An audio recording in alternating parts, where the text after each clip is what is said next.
Qui me paraît tout à fait juste, pertinent et que vous avez beaucoup sûrement travaillé, développé. Moi, je voudrais rapidement ce qui se passe à l'Assemblée et ce qui me semble cette année encore 2009. On a d'abord beaucoup écrit à M.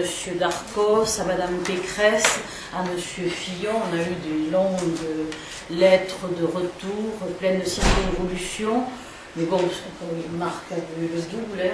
Mais bon, et c'est vrai que ces dernières semaines, on s'est employé à poser des questions d'actualité adressées à Darcos. Moi, la dernière que j'ai posée, c'était le 13 mars.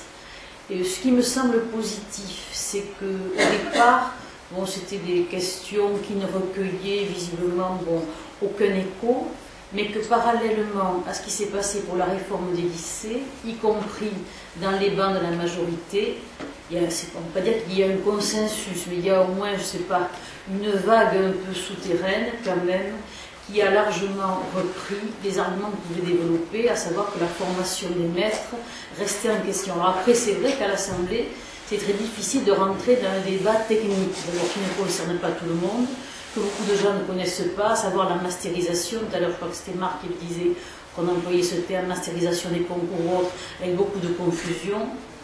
Et qu'en fait, bon, ce n'est pas ce qui porte. Mais l'idée de former des enseignants et la faillite un peu de cette formation telle que la propose Darcos, ça je crois qu'elle est acquise par tout le monde. Moi je voulais vous lire juste un petit extrait d'une question qu'a posée un député MEP qui s'appelle M. Coineau et qui est un ancien inspecteur général et qui me semble intéressant pour dire qu'il faut se mobiliser et qu'il faudrait, enfin je ne sais pas ce que vous en penserez, redemander, moi je l'ai fait donc le 13, l'ouverture d'un débat parlementaire.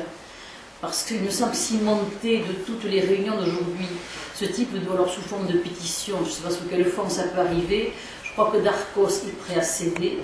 Il n'est plus soutenu par la majorité. Pour Sarkozy, je crois qu'il en a marre, par exemple également, de voir des gens dans la rue. On l'a fait pour les lycées, actuellement la réforme du lycée est remise en question. Moi, à part, j'appartiens à une mission du lycée qui a été créée pour ce soir la réforme.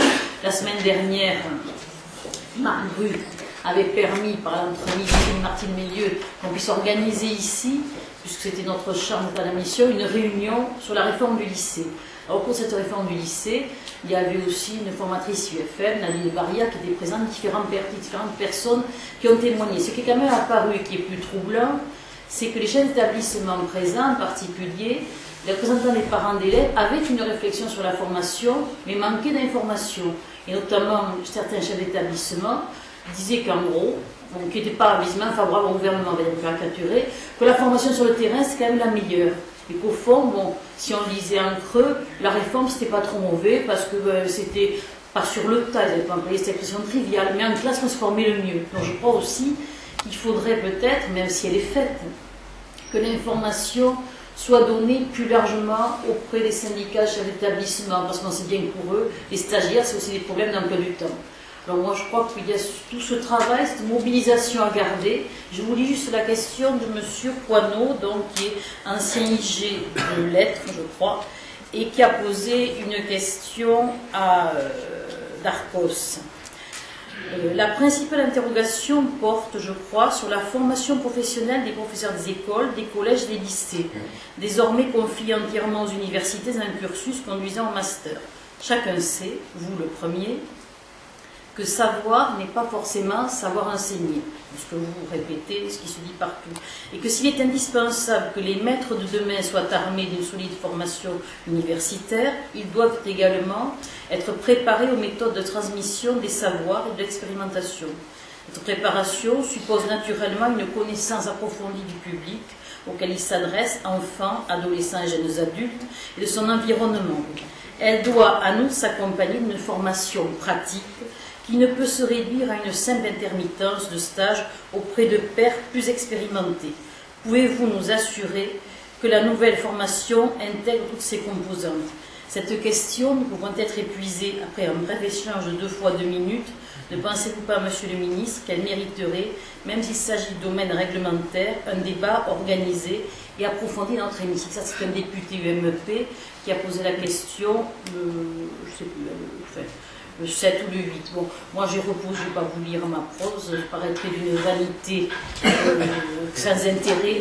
Moi j'ai posé en gros la même question en demandant l'ouverture d'un débat parlementaire. Donc moi il me semble que c'est possible, que ça permettrait, en tout cas, non pas sûrement ce que disait Marc, de remettre en question qu'il faut des évolutions, que l'école était intéressante, mais en tout cas de revenir sur des informations qui forment.